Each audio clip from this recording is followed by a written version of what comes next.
날씨가 쌀쌀해지면서 많은 사람들이 독감이나 또한 여러 질병에 다들 어려움을 겪고 있는 것 같습니다. 여전히 코로나에 걸린 사람들도 많이 늘어나고 있는 것 같고요. 코로나를 좀 생각해 보니 코로나만큼 정말 이 세계적으로 큰 혼란과 문제를 유발시킨 그런 바이러스도 없는 것 같습니다. 그만큼 코로나는 현대사에 있어서 어떤 중요한 장면 가운데 하나로 꼽히는 것 같습니다. 코로나는 무엇보다도 교회에 가장 큰 충격을 준 바이러스였습니다. 실제로 코로나 이후에 교회는 가장 높은 문턱을 가진 곳이 되었습니다. 그게 무슨 뜻일까요? 코로나 이후로 사람들은 교회에 대해 점점 마음을 멀리하기 시작했다는 것입니다. 실제로 통계를 보면은 각 교회마다 교인들이 감소하였습니다. 특히 그 감소폭은 작은 교회, 큰 교회를 가리지 않고 전방위적으로 꾸준하게 교인이 감소하고 있습니다. 사실 엄밀히 말해서 코로나는 교인 감소의 기폭제였을 뿐입니다. 왜냐하면 교인은 그 전부터 꾸준히 감소하였고 그로 인해서 한국교회의 침체가 점점 계속되어 있었기 때문입니다. 왜 이처럼 사람들은 점점 교회를 떠나가고 있는 것일까요? 사람들이 얘기하길 교회에 문제가 많다고 하죠. 이 점은 솔직히 인정할 수밖에 없습니다. 하나님께서 세우신 교회 자체는 문제가 없지만 사람은 누구나 부족하고 연약하기에 하나님께서 세우신 그 교회에 흠결이 있어 보이는 것입니다. 그 인간의 흠결로 인하여서 교회가 부족하다는 그러한 오해를 받았을 때 사역자로서 아픈 마음이 듭니다. 물론 여기에는 우리의 노력이 절실하게 필요할 것입니다. 더 개혁적이고 더 하나님께서 기뻐하시는 말씀 중심의 사역을 해야겠다는 생각이 들곤 합니다. 그런데 이처럼 사람들이 교회를 떠나는 이유 가운데서는 교회 자체의 문제보다는 사람들의 개인적인 이유가 더 큰 게 작용하는 것 같습니다. 주일은 빨간 날이지만 어떤 사람들은 주일에도 회사를 나가야 합니다. 학생들은 주일은 쉬는 날이지만은 학생들은 학원에 나가야 한다고 합니다. 이처럼 각자 해야 할 일들이 주일에 몰려있기 때문에 어쩔 수 없이 사람들은 예배를 소홀히 하게 되고 그러다 보면 점점 교회를 등한시하게 됩니다. 그리고 그런 상황들이 계속 지속되면은 언젠가는 교회를 떠날 수밖에 없게 됩니다. 이런 생각들을 하다 보면은 점점 쓸쓸하고 서글픈 그런 마음이 듭니다. 그럼에도 불구하고 신실한 믿음의 자녀들이라면은 절대 포기하지 않습니다. 우리는 비록 힘든 시기를 보내고 있지만 그럼에도 하나님께서는 교회를 포기하지 않으시기 때문입니다. 하나님께서는 지금 시대 가운데서도 여전히 교회를 통하여서 구원의 진리를 전파하며 영원 구원하시기를 기뻐하십니다. 이러한 믿음이 있기에 우리는 여러 절망과 고통의 상황 가운데서도 결코 포기하지 아니하고 교회를 나오는 것 아니겠습니까? 오늘 함께 읽으신 마태복음 16장 18절에서 19절 말씀은 이러한 우리의 확신과 믿음에 소망 한 스푼을 더하고 있습니다. 오늘 말씀은 예수님께서 공생의 사역을 하시는 중에 유대 사회 내에 많은 관심과 주목을 보고 계신 예수님 당신에 대하여 사람들이 갖고 있는 평가를 제자들과 함께 피드백하는 장면이라 할 수 있습니다. 마태복음 16장 13절 14절 보시면은 예수께서 빌립보 가이사랴 지방에 이르러 제자들에게 물어 이르시되 사람들이 인자를 누구라 하느냐 이르되 더러는 세례 요한 더러는 엘리야, 어떤 이는 예레미야나 선지자 중에 하나라 하나이다. 이렇게 기록되어 있습니다. 이렇게 기록되어 있는데 예수님께서는 예수님 당신에 대하여서 사람들이 생각하고 있는 세 평을 묻고 계신 겁니다. 그러자 제자들이 다음과 같이 대답하죠. 더러는 세례 요한, 더러는 엘리야, 더러는 예레미야나 여러 선지자 중에 하나라 하나이다. 여기서 제자들이 언급한 이 세 사람 모두 유명한 선지자였습니다. 세례 요한은 당대에 세례를 베풀며 회개를 촉구하였던 영향력 있는 사람들 가운데 한 명이었고, 엘리야는 구약시대의 가장 위대한 여러 이적들을 나타낸 사람이었으며, 예레미야는 유다의 멸망과 포로 생활과 70년 후의 해방을 정확히 예언했던 예지력이 있는 선지자였습니다. 당시 유대 사회 안에서 이 세 사람의 이름을 모르는 사람은 아무도 없었습니다. 따라서 그 사람이 능력 있는 선지자라면 이 세 사람 중에 어느 하나라도 닮았다라고 하는 평가를 받는다면 그 사람은 이미 실력 있는 선지자입니다. 그런데 생각해 보면은 과연 하나님의 독생자 예수님께서 이러한 선지자들과 감히 비교 대상이 될 수 있겠는가 하는 것입니다. 당연히 어불성설이죠. 물론 예수님은 선지자로서의 능력을 갖고 계십니다. 하지만 예수님은 그 이상의 존재라는 것입니다.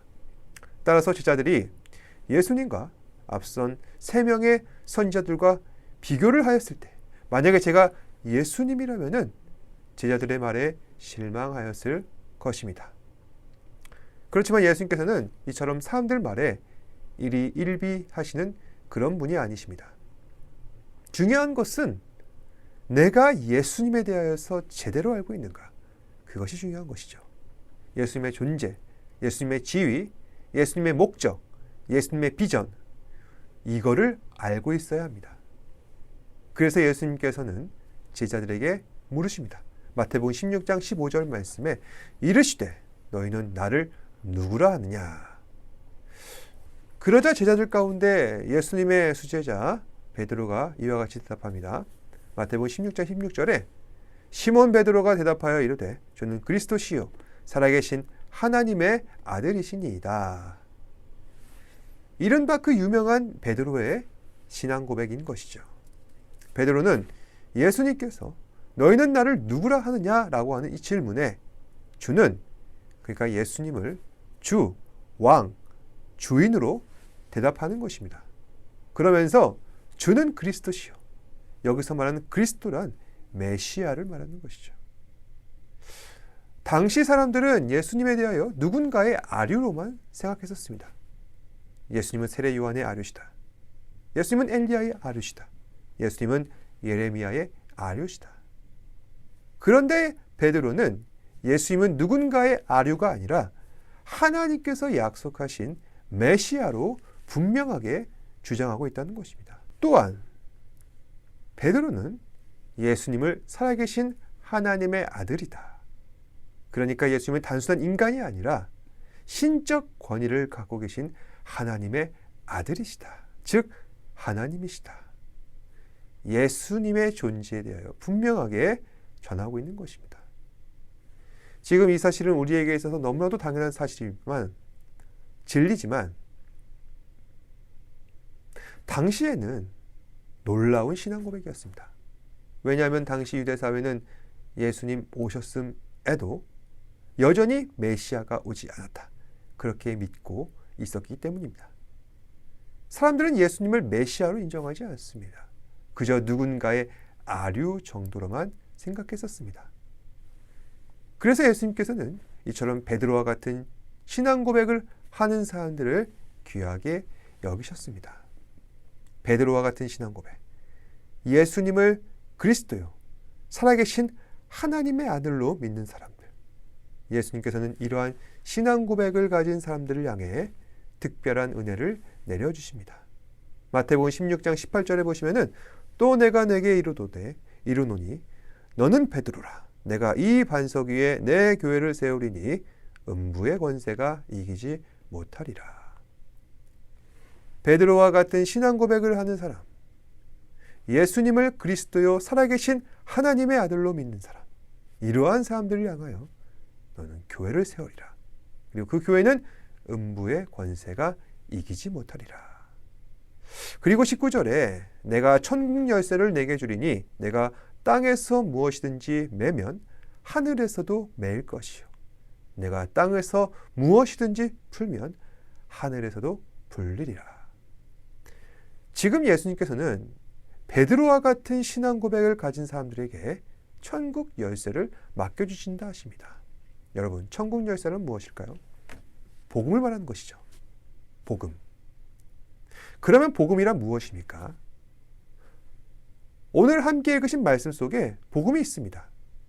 예수님은 그리스도시요 살아계신 하나님의 아들이시라.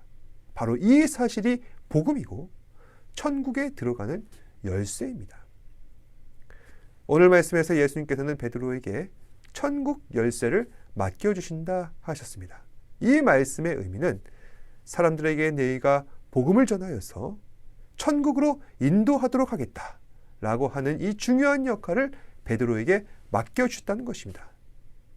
그러니까 베드로는 천국에 들어갈 수 있는 어떤 특별한 능력이나 물건을 가진 것이 아니라 복음의 일꾼으로서 예수님께서 부르셨다는 것입니다. 그로 말미암아 그는 복음을 전하고 복음을 믿게 함으로써 천국 열쇠의 키퍼가 되었다는 것이죠. 그런데 여러분, 이 역할이 베드로에게만 국한된 것일까요? 아니라는 것입니다. 그리스도를 향한 열정, 복음을 향한 열정, 복음을 다른 사람에게 전하려고 하는 그 모든 사람들에게, 믿음의 신앙 고백을 굳건히 지키고 있는 사람들에게 하나님께서는 이와 같은 천국 열쇠를 맡겨주셨습니다. 여기까지가 오늘 말씀의 핵심 내용이었습니다.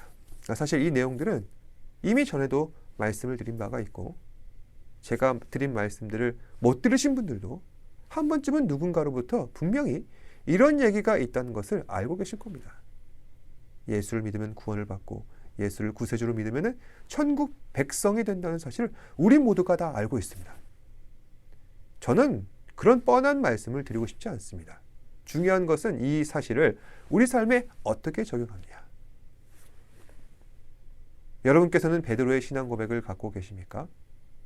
예수님은 그리스도시요 살아계신 하나님의 아들이십니다. 아까도 말씀드렸지만은 그리스도라는 말은 메시아, 구세주를 말합니다. 그럼 정말 우리는 예수님을 구세주로 인정하며 살고 있을까요? 오늘날의 많은 사람들은 어려운 삶을 살고 있습니다. 취업이 힘듭니다. 결혼도 쉽지 않습니다. 옛날에는 그렇게 어렵지 않은 너무나도 당연한 평범한 행복이었는데 왜 이 평범한 삶이 힘든지 잘 모르겠습니다. 그러다 보니 사람들은 저마다 이 어려운 인생 가운데 비빌 언덕들을 찾고 있는 것 같습니다. 누군가는 돈을 열심히 모으고 누군가는 자기 개발에 자신의 모든 것을 던집니다. 다른 사람들은 나를 구할 수가 없어. 결국 나를 구할 수 있는 사람은 나 자신이야. 그래서 세상에 살면서 나를 구할 수 있는 가장 확실한 방법을 저마다 찾고 있는 것입니다. 나를 구할 수 있는 사람은 누구일까? 바로 그것이 나 자신이라고 믿고 있는 것이죠. 자기 자신에 대한 확신, 자기 자신에 대한 전적인 신뢰, 여기에 흔들림이 없어야 우리는 세상을 살아갈 수 있다. 그렇게 믿고 있는 것입니다. 그런 세상적인 가치관 속에 예수는 그리스도시다, 나를 구원하실 하나님이시다 라고 하는 주장이 어찌 가당키나 하겠습니까? 여러분께서는 어떠십니까? 예수를 구세주로 인정하며 살고 계십니까? 또 우리는 정말 예수님을 살아계신 하나님의 아들로 믿으며 살고 있습니까? 우리가 아는 예수는 역사적 예수죠. 여러분, 역사적 예수란 무엇일까요? 역사 속에 실제하시는 예수를 말하는 겁니다. 그러니까 예수는 연기처럼 생겼다가 없어진 그런 존재가 아니라 실제로 살과 피를 가지시고 이 땅에 우리와 같이 역사 속을 살아가시다가 십자가에 죽임당하시고 부활하셔서 하늘로 승천하신 역사 속에 실제하시는 예수님이십니다. 그런데 어떤 사람들은 예수님은 그저 4대 성인 중 하나로서 훌륭한 사람인 건 맞지만 창조주 하나님의 아들이라는 사실은 과장이거나 과대망상이다. 그저 인격적으로 훌륭한 사람이시지 신적 존재는 아니시다. 어째서 이런 사람들은 이런 생각을 하고 주장하는 것일까요? 이성과 합리성의 함정에 빠져서 그렇게 살고 있는 것입니다.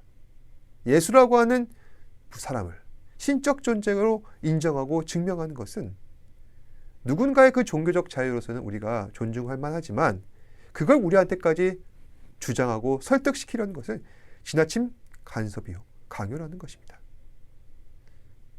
여러분께서는 어떠십니까? 정말로 예수님을 살아계신 하나님의 아들로 인정하십니까? 이 사실을 믿느냐 믿지 않느냐에 영혼의 구원이 달려있다는 것입니다. 사단이 가장 좋아하는 것은 단 한 사람이라도 영혼의 구원을 받지 못하는 것입니다. 그리고 무엇보다 그리고 무엇보다 사단은 세상을 장악하고 있습니다. 그러니 세상에서 영혼의 구원을 이루시는 예수님을 사람들로 하여금 오해하게 만들고 부정하게 만들고 있습니다. 바로 그것이 우리로 하여금 영혼을 구원을 받지 못하게 하려는 사단의 전략인 것입니다. 그래서 우리에게는 신앙이 필요합니다. 예수님을 살아계신 하나님의 아들, 메시아로 인정하며 믿으며 살아가야 하는 것입니다. 그러면 이러한 신앙을 갖고 살아가는 우리의 모습은 어떠해야 할까요? 가장 먼저 우리는 온전한 예배를 드려야 합니다. 그리스도와의 인격적 관계는 오직 예배를 통하여서 형성되어 가는 것이기 때문입니다. 처음에도 말씀드렸듯이 오늘날 교회의 문턱이 높아졌다고 합니다. 그런데 사실 교회의 문턱이란 교회가 높인 것이 아니죠. 우리의 마음이 교회를 향해 열려있지 않기에 그 문턱이 높아 보이는 겁니다.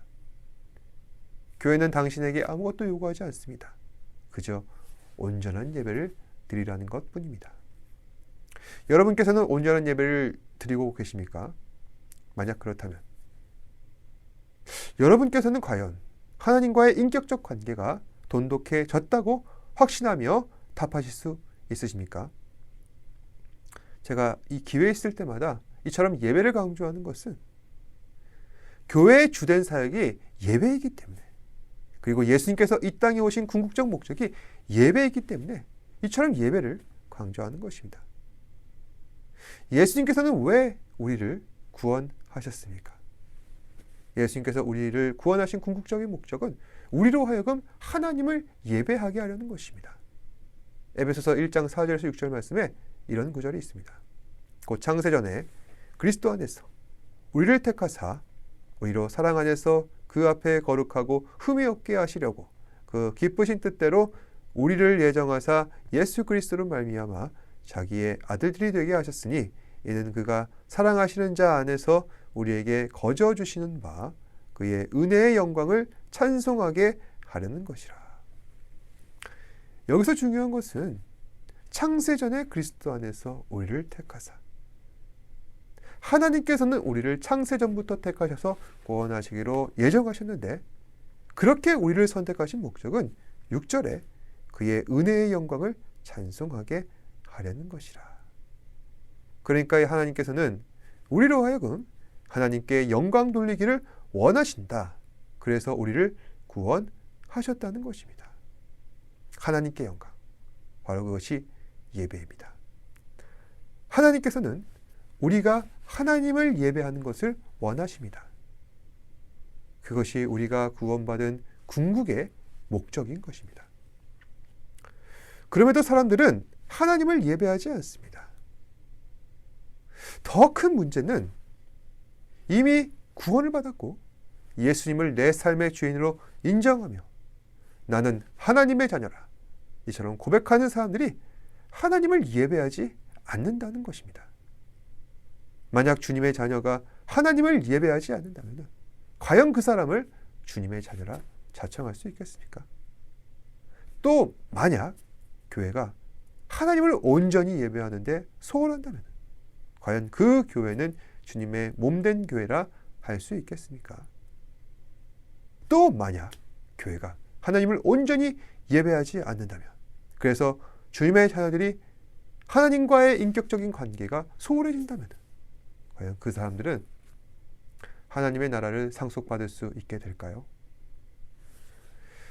물론 우리의 신앙 고백은 구원을 위한 중요 조건이지만 신앙 고백에 수반되는 실제적인 우리의 행위와 결심과 의지가 나타나지 않는다면 우리는 무엇으로 그 사람의 신앙 고백이 참되다고 판단할 수 있는 것일까요?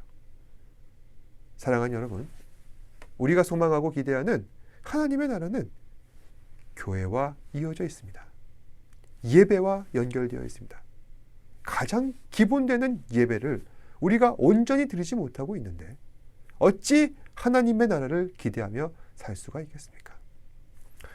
예수님께서는 사람들에게 다음과 같이 말씀하십니다. 마태복음 7장 21절에서 23절 말씀인데요. 나더러 주여 주여 하는 자마다 다 천국에 들어갈 것이 아니요 다만 하늘에 계신 내 아버지의 뜻대로 행하는 자라야 들어가리라. 그날에 많은 사람들이 나더러 이르되 주여 주여 우리가 주의 이름으로 선지자 노릇을 하며 주의 이름으로 귀신을 쫓아내며 주의 이름으로 많은 권능을 행하지 아니하였나이까 하리니 그때 내가 그들에게 밝히 말하되 내가 너희를 도무지 알지 못하니 불법을 행하는 자들아 내게서 떠나가라 하리라. 나더러 주여 주여 하는 자란 어떤 사람들일까요? 마음의 중심은 하나님을 향하지 않으면서 나는 하나님의 자녀다, 하나님의 복된 사람이다, 이와 같이 주장하는 사람들을 말하는 것입니다. 당시에는 바리새인과 같은 외식적인 신앙인들이 여기에 해당되었는데 그렇다면 지금은 어떨까요? 예수님께서는 그런 사람들에게 말씀하십니다. 내가 너희를 도무지 알지 못하니 불법을 행하는 자들아 내게서 떠나라. 사랑하는 여러분, 우리는 하나님께 더 가까이 나아가길 소망합니다. 그러려면 하나님과 인격적인 관계를 맺으시길 바랍니다. 온전한 예배를 드리시길 바랍니다. 말씀을 맺겠습니다. 이제 24년도 마지막 말씀, 마지막 예배입니다. 한 해 동안 많은 아쉬움들이 있었습니다. 더 인격적인 관계, 더 주 안에서 함께 하기를 소망했습니다. 이제 그 모든 아쉬움을 내려놓고 지금부터라도 하나님과 인격적인 관계를 돈독히 맺으시기 바랍니다. 예수 그리스도 안에서 우리를 구원하신 하나님의 크신 사랑 안에서 주님과 함께 영원토록 동행하시는 저와 여러분 되시기를 주님의 이름으로 축복합니다. 기도하겠습니다. 고맙고 사랑이 많으신 아버지 하나님, 사랑하는 지체들에게 하나님의 사랑과 은혜와 긍휼을 허락하여 주옵소서. 올 한 해 하나님의 사랑과 은혜 가운데에서 살아오게 하심을 감사합니다. 주님, 이제 새해를 맞이하며 정말로 주님과의 인격적 관계, 또 하나님의 사랑을 온전히 누리는 온전한 예배를 드릴 수 있는 그러한 우리 지체들 될 수 있도록 인도하여 주시옵소서. 모든 말씀 예수님 이름으로 기도합니다. 아멘. 하늘에 계신 우리 아버지여, 이름이 거룩히 여김을 받으시오며 나라가 임하옵시며 뜻이 하늘에서 이루어진 것 같이 땅에서도 이루어지이다. 오늘 우리에게 일용할 양식을 주시옵고 우리가 우리에게 죄 지은 자를 사하여 준 것 같이 우리 죄를 사하여 주시옵고 우리를 시험에 들게 하지 마시옵고 다만 악에서 구하시옵소서. 나라와 권세와 영광이 아버지께 영원히 있사옵나이다. 아멘. 우리 주 찬양해. 주가 우리 삶 가운데 일하시네.